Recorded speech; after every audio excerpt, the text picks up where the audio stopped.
द्वारा। नेक्स्ट हम बात करते हैं वर्तनी अशुद्धियों के कारण। तो कारण कौन कौन से हो सकते हैं? बहुत सारे कारण होते हैं जिनके द्वारा अशुद्ध उच्चारण किया जाता है। ठीक है, वो जैसे यहाँ पे हम एक बार पढ़ भी लेते हैं इसको। वर्तनी की जो अशुद्धियाँ हैं उनका मूल कारण है अशुद्ध उच्चारण। ठीक है, वर्तनी जैसे हम स्टार्टिंग बात कर रहे थे कि उच्चारण जैसे गलत होगा तो वर्तनी भी अशुद्ध लिखी जाएगी, लेखन में भी गलती होगी। तो हिंदी उच्चारण एक प्रधान भाषा मानी गई है। हिंदी में जैसा बोला जाता है ठीक वैसा ही लिखा जाता है। ठीक है, अतः उच्चारण अशुद्ध हो तो वर्तनी भी अशुद्ध होगी। तब ये कह सकते हैं कि वर्तनी की जो अशुद्धियाँ हैं, अशुद्धियों के मूल कारण तो वही हैं जो उच्चारण की अशुद्धियों के होते हैं। यानी उच्चारण करते समय जो अशुद्धियाँ की जाती हैं वर्तनी से भी संबंधित वही अशुद्धियाँ मानी जाती हैं। इनके अतिरिक्त कुछ कारण और भी हो सकते हैं, जैसे लिपि का स्पष्ट अस्पष्ट ज्ञान, मतलब जिस पे ज़्यादा लिखना ही नहीं आता है, अस्पष्ट ज्ञान हो, उसको ज्ञान नहीं हो उसका, तब भी वर्तनी संबंधी अशुद्धियाँ होती हैं। तो इनके कारण हैं, पहला है जैसे शारीरिक कारण। ठीक है, शारीरिक कारण में जैसे हो सकता है शारीरिक संरचना, शारीरिक विकार। तो शारीरिक संरचना भी दो बातों पर निर्भर करती है, एक वंशानुक्रम और दूसरी भौगोलिक स्थिति। एटमॉस्फेयर जिसे कहते हैं वातावरण, जैसा व्यक्ति जहाँ रहता है वैसी भाषा सीखता है, और जैसा सीखता है वैसे उच्चारण करता है, वैसे जब उच्चारण जैसे करता है और वैसे ही उस वर्तनी में शुद्ध या अशुद्धियाँ पाई जाती हैं। ठीक है, जैसे पहाड़ी क्षेत्र के व्यक्ति, यह है देखो पहाड़ी क्षेत्र के व्यक्ति शाह, ये छोटा सा है, ये छोटा सा है, ये ध्वनि का जो उच्चारण है वो ये इसके रूप में करते हैं, बड़े शाह के। वह लिखते भी हैं जैसे उन्हें उनके अशुद्ध रूप में ही होते हैं। नेक्स्ट कह सकते हैं, ठीक है, ये होगी शारीरिक संरचना और शारीरिक विकार। तो कभी कभी बच्चों के जो उच्चारण तंत्र में भी कोई विकार आ जाता है, कोई कमी आ जाती है, परेशानी होती है, जैसे नाक की हड्डी बढ़ना, नाक की अगर हड्डी बढ़ जाती है तब भी उच्चारण सही से नहीं कर पाते हैं, गलत करते हैं। ठीक है, परिणामस्वरूप वर्तनी की भी अशुद्धियाँ करते हैं। और सेकंड है मानसिक कारण। मानसिक कारण में जैसे बहुत सारे कारण हो सकते हैं मानसिक कारण के अंतर्गत। ठीक है, भय अथवा संकोच, कभी कभी जो डर होता है ना, डर या कॉन्फिडेंस कम होता है, भय की भावना होती है, तब भी उच्चारण करते समय गलत उच्चारण किया जाता है, और गलत उच्चारण किया जाता है तो वर्तनी में भी अशुद्धि हो जाती है। ठीक है, और नेक्स्ट है इसी में मानसिक कारण में शीघ्रता एवं असावधानी। तो शीघ्रता मतलब जल्दी जल्दी लिखना, जल्दी जल्दी बोलना। कुछ छात्र ऐसे होते हैं जल्दी जल्दी बोलने में, जल्दी जल्दी उच्चारण करने में शीघ्रता से जब उच्चारण करते हैं तो कहीं ना कहीं कुछ शब्दों को भूल जाते हैं। ठीक है, वर्तनी और ऐसे में छात्र क्या करते हैं, ध्वनि लोप, यानी कि जो ध्वनि निकलनी चाहिए वो नहीं निकलती, वो आवाज़ नहीं निकलती है और गलत उच्चारण करते हैं। जब गलत उच्चारण करते हैं, अशुद्ध करते हैं, तो वर्तनी में भी अशुद्धियाँ आ जाती हैं। नेक्स्ट है सामाजिक कारण। सामाजिक कारण में हो गया जैसे बोलियों का प्रभाव पहला। ठीक है, सामाजिक कारण की अगर हम बात करें, मनुष्य जिस समाज में रहता है, जिस सोसाइटी में रहता है, जैसे जहाँ पैदा होता है वह उसी की भाषा सीखता है। जैसे एक समानता है कि हमारे क्षेत्र में अगर माहौल का बहुत असर पड़ता है बच्चे पर, ठीक है, बच्चे की शिक्षा पर, उसके विकास पर, तो कहते नहीं है कि अगर एक हिंदी मीडियम बच्चा है तो इंग्लिश नहीं बोल पाता है, लेकिन वही बच्चे को साउथ में, फॉरेन में जहाँ इंग्लिश बोली जाती है तो वो वैसी भाषा में अगर छोड़ दिया जाए शुरू से तो वो ऑटोमेटिक उस भाषा को सीख जाता है। तो कहीं ना कहीं बोलियों का जो प्रभाव है उस पर पड़ता है, उस समाज का प्रभाव पड़ता है, जैसे समाज में वो रहता है। ठीक है, इस सब का प्रभाव जो है उसकी सर्वमान्य जो भाषा है उस पर पड़ता है। ठीक है, उसके उच्चारण और वर्तनी में वो अशुद्धियाँ करने लगता है। तो पहला है इसमें सामाजिक कारण में जैसे बोलियों का प्रभाव, जैसी भाषा जहाँ पे बोली जाती है उसका विशेष प्रभाव पड़ता है उस पर, और वो प्रभाव कहीं ना कहीं हिंदी भाषा को प्रभावित करता है और उच्चारणों को प्रभावित करता है। ठीक है, वो उच्चारण सही नहीं कर पाते हैं और वर्तनी भी सही नहीं लिख पाते हैं। अगर सही होगा तो सही है। ठीक है, नेक्स्ट है अन्य भाषाओं का प्रभाव। बहुत सारी अन्य भाषाएं होती हैं, उनका भी विशेष प्रभाव पड़ता है। आज अगर देखा जाए तो भिन्न भिन्न भाषा के लोग एक साथ रहते हैं। जैसे भी दिनाजपुर की बात करें तो दिनाजपुर में पंजाबी, बंगाली बहुत हैं। ठीक है। तो बंगाली भाषा का असर पड़ता है, उसको प्रभावित करती है हिंदी भाषा को। अगर एक बंगाली अगर हिंदी बोलता है तो कहीं ना कहीं वो अपनी भाषा को भी उसमें इंक्लूड कर लेता है, ठीक है। ऐसे ही मतलब और कम्युनिटी के लोग हैं ऐसी जो मतलब कहीं ना कहीं विभिन्न सोसाइटी के जो लोग रहते हैं, कम्युनिटी के लोग रहते हैं, वो उनकी भाषा जो अन्य प्रकार की जो भाषा हैं वो कहीं ना कहीं उस पर अपना प्रभाव छोड़ती हैं। अंग्रेजी भाषा भी एक विशेष अगर बात करें अंग्रेजी के प्रभाव से, हम गुप्त को गुप्ता, है ना, गुप्ता जैसे अंग्रेजी में बोलते हैं गुप्ता, जबकि गुप्त को, और मिश्र को मिश्रा उच्चारित करने लगे हैं, है ना। मिश्र है जबकि मिश्रा बोलते हैं। तो ये है सब। नेक्स्ट है शैक्षिकरण। तो शैक्षिकरण में देखिए हमारे देश में कभी प्रारंभ से ही उच्चारण वर्तनी पर की शिक्षा दी जाती रही है पहले से ही, और लेकिन अब इस तरफ एक तरफ विद्यालयों में बच्चों की संख्या बढ़ रही है और दूसरी तरफ शिक्षक अपने कर्तव्य का पालन भी नहीं कर पा रहे हैं सही से।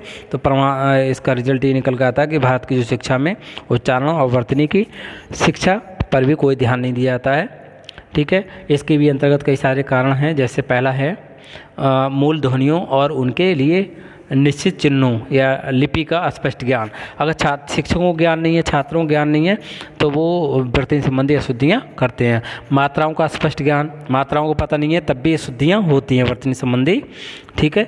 और जैसे रा के रूप में रेव के चढ़ाने और ऋण नहीं है का स्पष्ट ज्ञान होने पर भी रा का जो प्रयोग है वो सही से नहीं करते हैं, वर्तनी संबंधी अशुद्धियाँ पाई जाती हैं। ये हो गई आपके शैक्षिक कारण। और अनुनासिक, अनुस्वार और अर्ध अनुस्वार का अस्पष्ट ज्ञान, मतलब लोगों को पता नहीं है चंद्र बिंदी कहाँ लगती है, अंकी बिंदी कहाँ लगती है, नुक्ता कहाँ लगता है, अनुस्वार का ये सब ज्ञान नहीं होगा, इसके अभाव में भी वर्तनी संबंधी अशुद्धियाँ होती हैं। नेक्स्ट है शब्द निर्माण, उच्चारण एवं वर्तनी संबंधी नियमों की अनभिज्ञता। मतलब वर्तनी संबंधी जो नियम हैं उसके बारे में अगर पता नहीं है, उच्चारण संबंधी नियम उनको पता नहीं है, शब्द निर्माण से संबंधित नियमों का अस्पष्ट ज्ञान या उसके बारे में अनभिज्ञ है, उसको पता नहीं है, तब भी वो वर्तनी संबंधी अशुद्धियाँ करता है छात्र। नेक्स्ट है भाषाई कारण। तो भाषाई में हिंदी भाषा संस्कृत की एक वंशज रही है।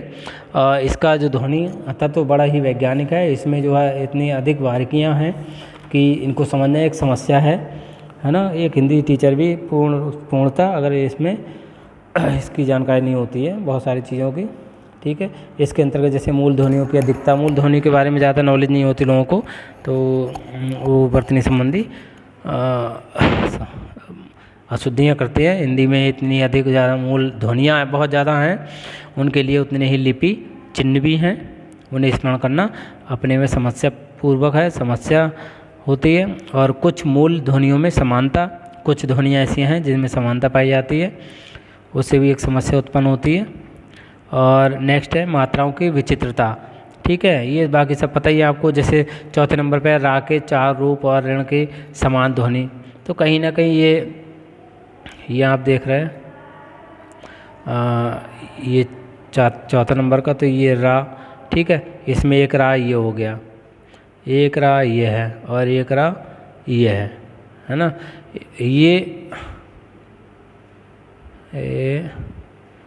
ये जो है ये ऋ से ऋषि वाला के उच्चारण में तो इसका बहुत कम अंतर पाया जाता है। तो इस तरीके से ये रा हैं, इनका कुछ लोगों को ज्ञान नहीं होता है, तो वर्तनी संबंधी अशुद्धियाँ करते हैं। और नेक्स्ट है भाषा का बदलता हुआ रूप, ठीक है। ये हो गए इस तरीके से, जैसे लीजिए, चाहिए, कीजिए।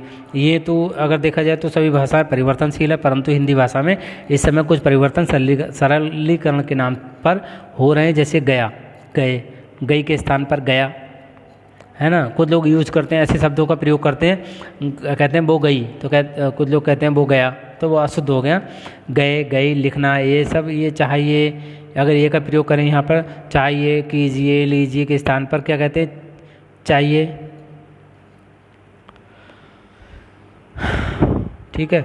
जैसे ये चाहिए, तो इसमें ए है और ये छोटी ए है, इसका प्रयोग की जगह इसके प्रयोग की जगह क्या कर रहे हैं, ए पे मात्रा लगा दी, तो अशुद्ध हो जा रहा है ये सब, ठीक है। नेक्स्ट हम बात करते हैं शुद्ध वर्तनी की शिक्षा। तो कहीं ना कहीं शुद्ध वर्तनी की शिक्षा के अंतर्गत ये एक रेमेडियल या उपचारात्मक शिक्षण के अंतर्गत आता है, निदान के अंतर्गत। निदान से पता लगे कि बच्चा कहीं ना कहीं इसमें जो मेथड का यूज किया जाता है कि बच्चा क्यों कमी कर रहा है उच्चारण में या वर्तनी संबंधी जो शुद्धियाँ कर रहा है, तो उसका जो पता लगाया जाता है वो क्रियात्मक शोध के द्वारा पता लगाया जाता है, एक्शन रिसर्च के द्वारा, क्रियात्मक अनुसंधान के द्वारा। आपने पढ़ा है भाषा शिक्षण में क्रियात्मक अनुसंधान, तो उसके द्वारा पता लगाया जा सकता है और कहीं ना कहीं उसका उपचार किया जाता है। तो उपचार करते समय, शुद्ध वर्तनी की शिक्षा देते समय इन चीज़ों का ध्यान रखना चाहिए, जैसे उच्चारण तंत्र की देखभाल। ठीक है, तो उच्चारण तंत्र की उच्चारण तंत्र की देखभाल। तो जो इसमें ये इतने उच्चारण तंत्र माने जाते हैं, ये कंठ, मुख, विवर और नासिका। तो इसमें अगर कोई परेशानी है किसी को फिजिकली, जेनेटिक, तो कहीं ना कहीं उसकी देखभाल के लिए डॉक्टरी परीक्षण कराना चाहिए, है ना। और कोई अगर विकार हो तो उसकी चिकित्सा करानी चाहिए, उसको मेडिसिन, दवाई। मांसपेशियों में अगर कोई कमजोरी है तो उसका भी उपचार करना चाहिए इस तरीके से। नेक्स्ट है मानसिक असंतुलन। क्या है मानसिक संतुलन का विकास।